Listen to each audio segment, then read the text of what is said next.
12 नवंबर 1996 हरियाणा के चरखी दादरी में शाम के लगभग 6:30 बजे का समय था।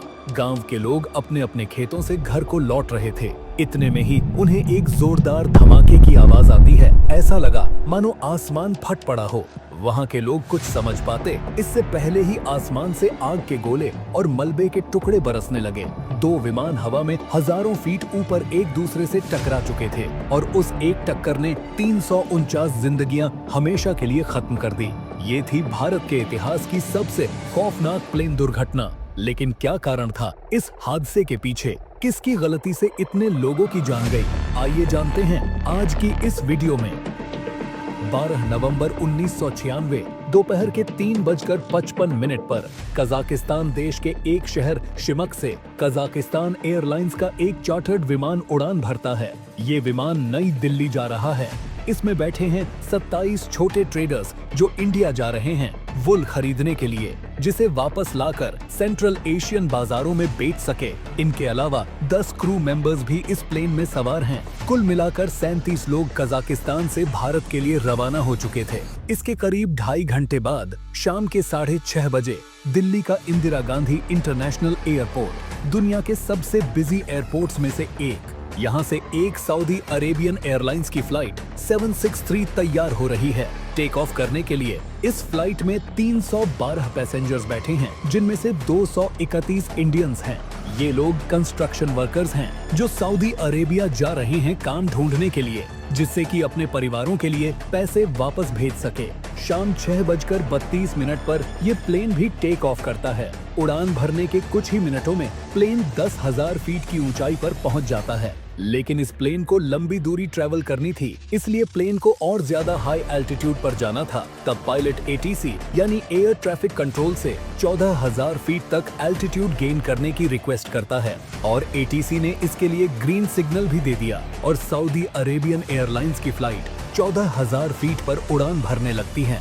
इतने में ही कजाकिस्तान एयरलाइंस का प्लेन भी दिल्ली के एयर स्पेस में दाखिल हो चुका था। इस समय ये प्लेन 23,000 फीट की ऊंचाई पर उड़ रहा था। अब ये प्लेन धीरे धीरे दिल्ली एयरपोर्ट के करीब पहुंचने लगा था, इसलिए उस प्लेन का पायलट भी ATC से विमान को नीचे लेने की रिक्वेस्ट करता है, क्योंकि इसे दिल्ली एयरपोर्ट पर लैंड करना था। ATC की ओर से कजाकिस्तान एयरलाइंस के पायलट को 15,000 फीट तक नीचे आने की परमिशन दे दी गई, लेकिन उसने कहा कि इससे नीचे न आए, क्योंकि 14,000 फीट पर सऊदी अरेबियन एयरलाइंस की फ्लाइट उड़ रही थी। इन दोनों प्लेन्स के बीच 1,000 फीट का वर्टिकल डिस्टेंस था, जो कि इंटरनेशनल सिविल एविएशन के नियमों के हिसाब से जरूरी भी था। इसके अलावा एक और नियम था कि 2 एयरप्लेन्स के बीच कम से कम 14 किलोमीटर का डिस्टेंस होना जरूरी था। उस समय की टेक्नोलॉजी ज्यादा एडवांस नहीं थी, इसलिए ATC के पास कोई ऑप्शन नहीं था जिससे वे प्लेन का एग्जैक्ट एल्टीट्यूड देख सके। उनके पास एक रफ आइडिया ही होता था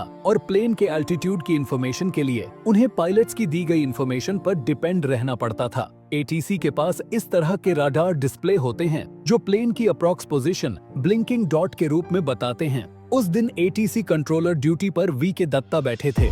वे राडार डिस्प्ले में देखते हैं कि 2 प्लेन धीरे धीरे एक दूसरे के करीब आ रहे हैं और कुछ ही मिनटों में वो दोनों डॉट एक दूसरे में मर्ज होकर अचानक गायब हो जाते हैं। इस पॉइंट पर VK दत्ता तुरंत ही समझ गए कि कुछ तो बहुत बुरा हुआ है। शाम 6:40 पर दिल्ली से करीब 100 किलोमीटर दूर हरियाणा के चरखी दादरी गांव में ये दोनों प्लेन आपस में टकरा गए। लोग बताते हैं कि इसकी आवाज इतनी जोरदार थी मानो कोई बिजली चमकी हो। कई किलोमीटर के एरिया में दोनों प्लेन का मलबा और लाशों के टुकड़े फैल जाते हैं। दोनों प्लेन्स में से कोई भी जिंदा नहीं बच पाया। तबाही के उस भयानक मंजर को चरखी दादरी के लोग जिंदगी भर नहीं भूल पाएंगे। इसी के साथ ये देश के इतिहास का पहला और इकलौता मिड एयर कोलिजन बन जाता है और साथ ही भारत के इतिहास का सबसे खौफनाक एयर डिजास्टर। इस दुर्घटना की शुरुआती जांच में इंडियन ऑफिशियल्स को ये लगा कि सऊदी अरेबियन एयरलाइंस की फ्लाइट ने इंस्ट्रक्शंस को सही से फॉलो नहीं किया। उन्हें 14,000 फीट तक रहने को कहा गया था, लेकिन वो विमान को 15,000 फीट तक ले गए, जहां उनकी टक्कर कजाकिस्तान एयरलाइंस के प्लेन से हो गई। लेकिन जब दोनों प्लेन्स के ब्लैक बॉक्स को रिकवर किया गया और फ्लाइट डेटा रिकॉर्डिंग्स को चेक किया गया, तब जो पता चला उसने सभी के होश उड़ा दिए। दरअसल सऊदी वाला प्लेन अपने निर्धारित एल्टीट्यूड 14,000 फीट पर ही था और दोनों प्लेन्स की टक्कर भी 14,000 फीट पर ही हुई थी। यानी जो कजाक वाला एयरप्लेन था वो 15,000 से 14,000 फीट पर आ गया था। लेकिन सवाल ये उठता है कि ऐसा हुआ क्यों?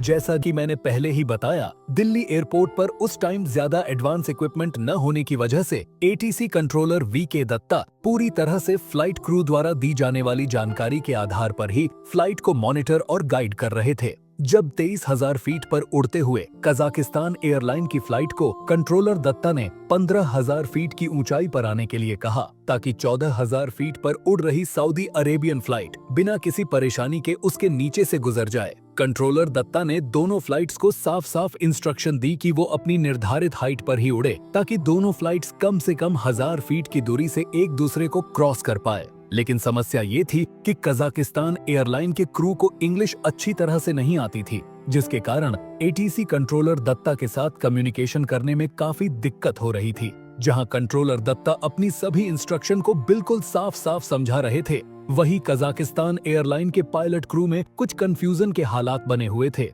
इनफैक्ट एक रेडियो ऑपरेटर था प्लेन के अंदर जो एटीसी से आए मैसेज को ट्रांसलेट करने लग रहा था इंग्लिश से रशियन में ताकि इन पायलट्स को समझ में आ सके। इंग्लिश के अलावा कजाकिस्तान पायलट कंट्रोलर दत्ता द्वारा बताई जा रही हाइट लेवल को भी ठीक से नहीं समझ पा रहे थे। इंटरनेशनल एविएशन स्टैंडर्ड्स को फॉलो करते हुए कंट्रोलर दत्ता हाइट को फीट में बता रहे थे, लेकिन उन दिनों कजाकिस्तान पायलट हाइट को मीटर में मापते थे और इसीलिए उन्हें कंट्रोलर दत्ता द्वारा बताई जा रही हाइट को समझने और कैलकुलेट करने में बहुत परेशानी आ रही थी। इंग्लिश न आने के कारण कंट्रोलर दत्ता की बात न समझ पाने और मीटर और फीट में कंफ्यूज हो जाने के कारण कजाकिस्तान पायलट्स प्लेन को 15,000 फीट के बजाय 14,000 फीट की ऊंचाई पर ले आए, जहां सऊदी अरेबियन फ्लाइट अपने निर्धारित ऊंचाई 14,000 फीट पर जा रही थी। उसके ठीक ऑपोजिट डायरेक्शन से कजाकिस्तान फ्लाइट भी 14,000 फीट से लैंड करने के लिए आ रही थी। आमतौर पर ऐसे हालात में पायलट्स दूसरे प्लेन को देखकर भी बचने की कोशिश करते हैं,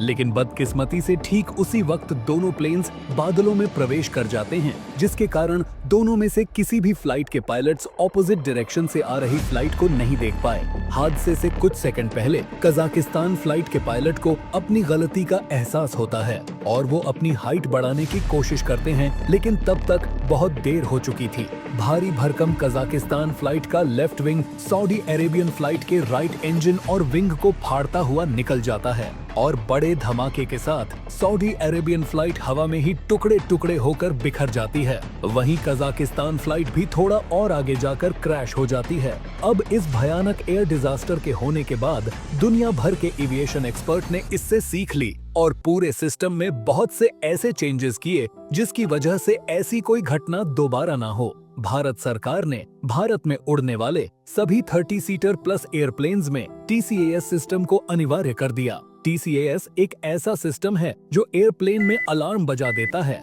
अगर कोई भी और विमान उस एयरप्लेन के 1,000 फीट वर्टिकल डिस्टेंस में आए। इसके अलावा एक बार जब अलार्म बज जाता है तो ये सिस्टम पायलट को बताता भी है कि किस डायरेक्शन में उड़ो ताकि ये 1,000 फीट डिस्टेंस मेंटेन रह सके। इसके साथ ही सभी देशों ने मिलकर ये तय किया कि जो भी पायलट इंटरनेशनल फ्लाइट उड़ाएगा उसे इंग्लिश समझना और बोलना आना कंपलसरी है और थैंकफुली आज तक इंडिया में भी ऐसी कोई घटना दोबारा नहीं हुई। हालांकि अहमदाबाद में एयर इंडिया की फ्लाइट टेक ऑफ के कुछ सेकंड्स बाद ही क्रैश हो गई। इसके पीछे एग्जैक्टली क्या कारण था वो अभी तक सामने नहीं आया है। इस पर अभी इन्वेस्टिगेशन जारी है। जैसे ही कुछ इन्फॉर्मेशन आएगी मैं उस पर भी डिटेल्ड वीडियो बनाऊंगा। अगर आपको ये वीडियो पसंद आई तो इसे एक लाइक और चैनल को सब्सक्राइब जरूर करें। अगर आप ऐसी ही प्लेन क्रैश पर और वीडियो देखना चाहते हैं तो आपके सामने आई इस वीडियो पर क्लिक कर दीजिए। धन्यवाद।